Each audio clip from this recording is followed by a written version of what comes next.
Como vai a sua leitura da Bíblia? João 5,39, lemos as palavras de Jesus: examinais as Escrituras, porque vós cuidais ter nelas a vida eterna, e são elas que de mim testificam. Prezados ouvintes, podemos imaginar que, como a Bíblia é um livro de maior circulação na terra, que você tem em sua casa um exemplar da Bíblia Sagrada, talvez até mais. Mas eu pergunto, você tem lido a Bíblia ultimamente ou frequentemente?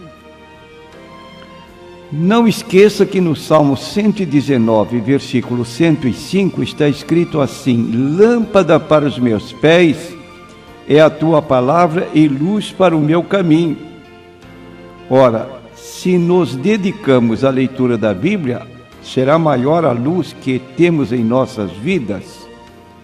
Mas se nós temos um exemplar da Bíblia Sagrada, e este livro não é aberto, anualmente fechado, só para constar da nossa biblioteca, aí perde o sentido, porque o valor da Bíblia é intrínseco. Significa que o valor está no conteúdo, não portarmos a Bíblia como um amuleto, esperando que sejamos guardados, protegidos de algum mal quando a transportamos conosco. O objetivo da Bíblia não é esse. O objetivo da Bíblia é o conteúdo, aquilo que está dentro da Bíblia, porque ali contém a revelação de Deus para nós. E é tão importante que tenhamos esse costume, esta virtude de ler a Bíblia com muita frequência, porque a falta de conhecimento da Bíblia conduz a pessoa ao erro. Foi o que Jesus declarou em Mateus 22, 29, quando disse aos saduceus que propuseram um enigma para Jesus, querendo encabular Jesus, esperando que ele não desse a resposta. Mas Jesus lhes disse: errais não conhecendo as Escrituras e nem o poder de Deus.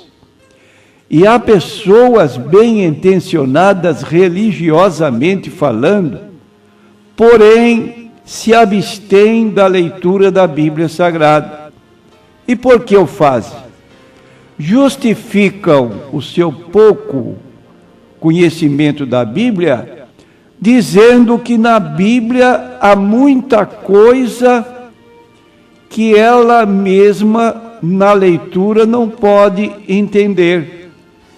Dizem: não consigo entender. Por que será que eu não consigo entender? Queremos dizer a pessoas que não leem a Bíblia, que apresentam essa objeção, que nosso conhecimento atual dos propósitos de Deus, devemos ter essa humildade, é limitado. E diria mais, muito limitado, porque no livro de Isaías 55, versículos 8 e 9, diz: os meus pensamentos são mais altos do que os vossos pensamentos, e os meus caminhos mais altos do que os vossos caminhos. Ora, é muito claro que nós, seres finitos, limitados, não consigamos entender toda a palavra de Deus, como o próprio apóstolo Paulo chegou a se expressar: ó profundidade de riquezas! Ele, um teólogo que havia estudado aos pés de Gamaliel, ele se extasiou diante da sabedoria de Deus exposta na sua palavra, e ele ficou sem entender alguma coisa, admirado da profundidade das coisas de Deus. Mas não é por isso que, por não entendermos algumas coisas da Bíblia, que venhamos a desprezá-la, a pô-la de lado, como se fosse algo impossível conhecer melhor a palavra de Deus. Então, queremos dizer para você que na nossa vida do dia a dia, você e eu, temos muitas coisas as quais não entendemos, e muito embora não entendamos, não nos preocupamos com elas. Você poderia deixar de comer durante um só dia porque não entende, porque você não vê o mistério da assimilação dos alimentos pelo nosso organismo? Por exemplo, como é que verduras, carne, ovos, pães e por aí afora se transformam em músculos, unhas, cabelos, energia? Não é isso o nosso dia a dia? Com a alimentação que comemos, o nosso organismo se revigora? Agora, pergunto, você deixa de comer algum dia porque você não entende essa assimilação dos alimentos pelo nosso organismo? Certamente que não. Ninguém quer viver no escuro só porque não entende a complicada teoria eletrônica ou elétrica. Como é que corre a corrente por um fio, acende a lâmpada, tem força suficiente para a geladeira funcionar e outros aparelhos eletrônicos. Eu, pelo menos, não entendo nada de eletricidade, mas me sirvo dela. Ninguém quer deixar de consumir leite. Você e eu bebemos leite quase que diariamente, só porque não entendemos como é que uma vaca de cor preta e branca, comendo capim verde, produz leite branco. Você pode me explicar? Eu não tenho conhecimento disso. Como é que acontece? Então ocorre isso mesmo a respeito da Bíblia.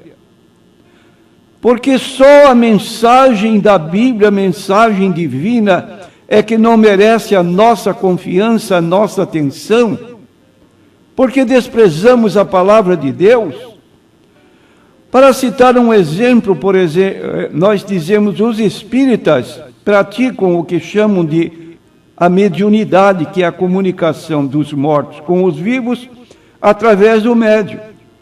Preferem ouvir a voz de um morto que não se identifica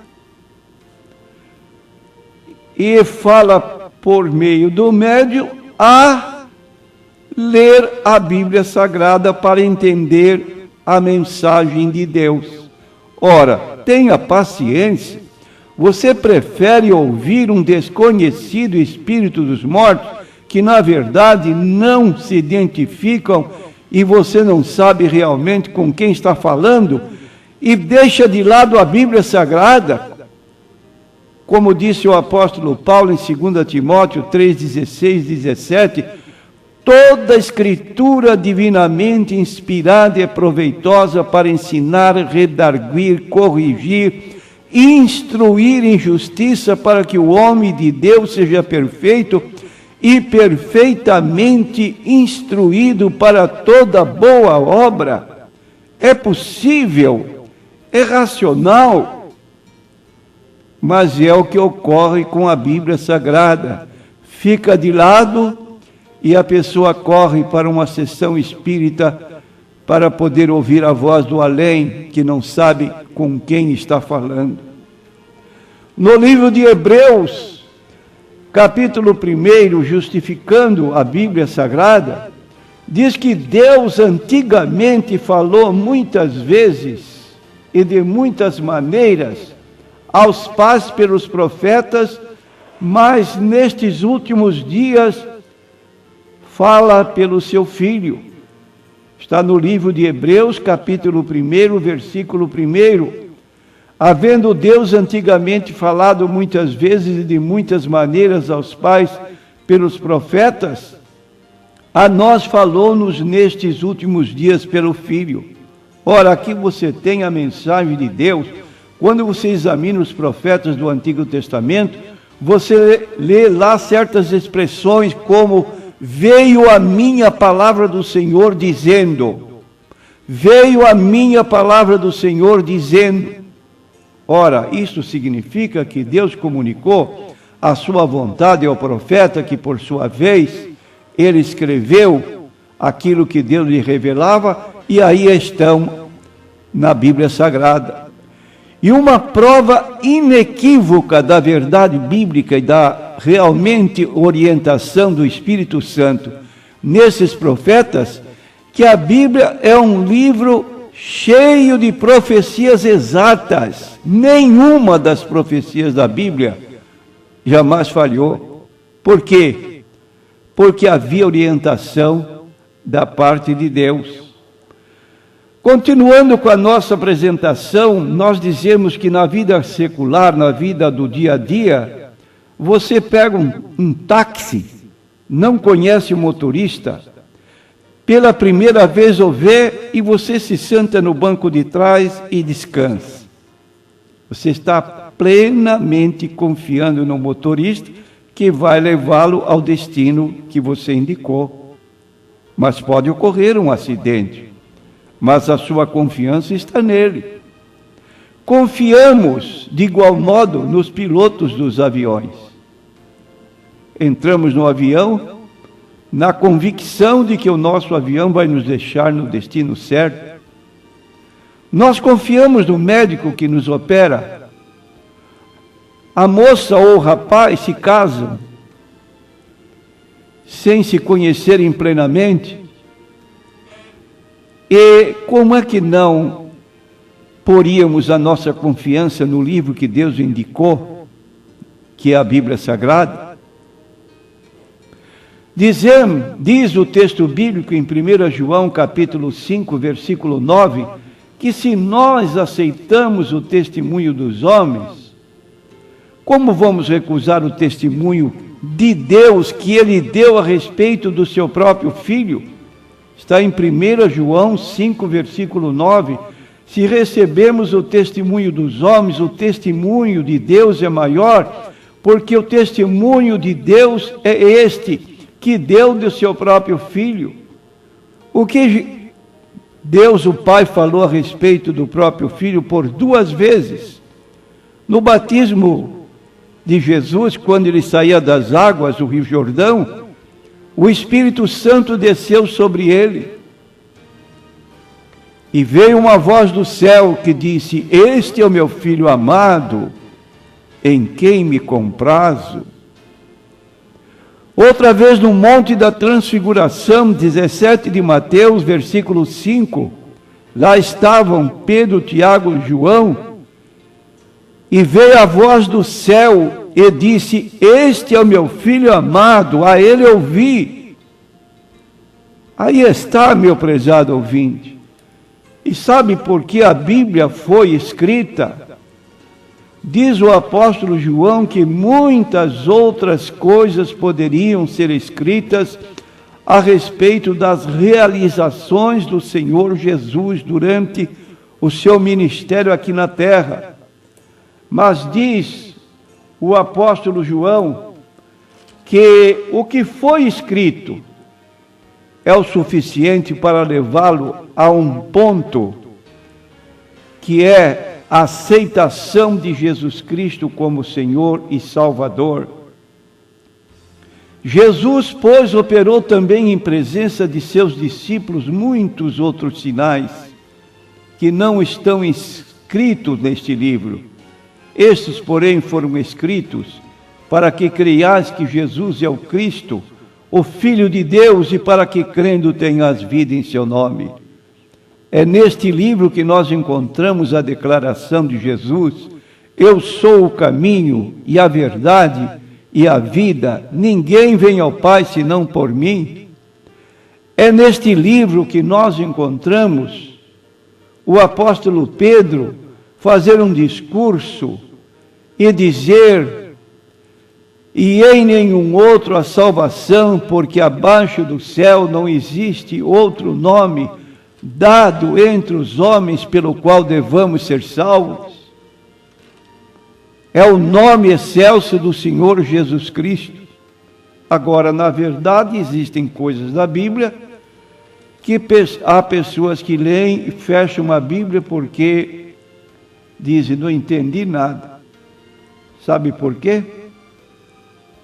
Diz o capítulo 2 de 1 Coríntios, versículo 14, o homem natural não compreende as coisas do Espírito de Deus porque lhe parecem loucura e não pode entendê-las porque elas se discernem espiritualmente. Às vezes a pessoa que lê a Bíblia tem um grau de faculdade, grau superior, e lê a Bíblia e fecha e não entende patavina. Por quê? É um homem natural. Agora diz o texto, mas o que é espiritual discerne bem tudo. Por que ele discerne? Porque ele tem a experiência do novo nascimento. E como disse Jesus a Nicodemos, um nobre ensinador da religião judaica, o que nasce da carne é carne. É necessário nascer da água e do Espírito. Água simboliza a palavra de Deus. E o Espírito Santo convence quando ouvimos a palavra de Deus ou quando a lemos e produz em nós uma nova criação.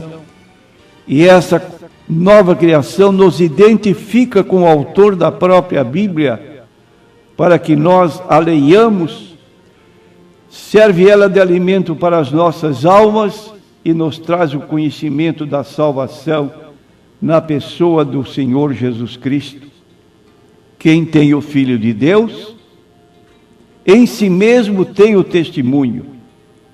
Quem a Deus não crê, mentiroso fez, porque não crê no testemunho que Deus deu de seu Filho. E o testemunho é este, que Deus nos deu a vida eterna. E esta vida está em seu Filho. Quem tem o Filho tem a vida. Quem não tem o Filho de Deus não tem a vida. Estas coisas vos escrevi a vós, os que credes no nome do Filho de Deus, para que saibais que tendes a vida eterna e para que creiais no nome do Filho de Deus. Aí está, prezado ouvinte. Que você tenha mais apego à Bíblia Sagrada. E vou citar, concluindo a palavra de Paulo, no livro de Efésios, no capítulo 4, desperta tu que dormes. Desperta tu que dormes. Você talvez diga, mas eu estou bem acordado, ouvindo estas palavras através da rádio. Muito bem, mas eu estou falando no sentido espiritual. Desperta tu que dormes. Acorda para ler a Bíblia diariamente. Constitui, faça que a Bíblia seja para você o que era para o próprio Jesus Cristo. Nem só de pão vive o homem, mas vive também da palavra que sai da boca de Deus. Amém.